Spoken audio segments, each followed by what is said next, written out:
అయిందా అమ్మ ధనుష్? అన్నం పెట్టేదా? ఏం కూర? పప్పు ఆలూ ఫ్రై. చికెన్ చేయమ్మా. ఎన్ని రోజులు మా ఇంకెన్ని రోజులు మా చికెన్ చేయకుండా ఉండేది? చికెన్ కావాలా? కోళ్ళు చచ్చిపోతున్నాయి అంట అక్కడ డిసీజెస్ వచ్చి. చికెన్ తినకపోతే నేను చచ్చేటట్టున్నా. నీకు అది అర్థం కావట్లా.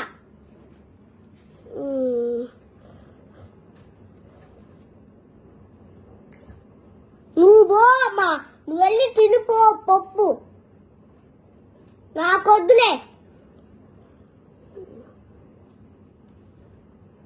పప్పు. ఏందిరా అంటున్నా? ఏం లేదులేమ్మా, తినిపో నువ్వు వెళ్ళి. కోళ్ళకి ఇన్ఫెక్షన్ నా సాగుకొచ్చింది.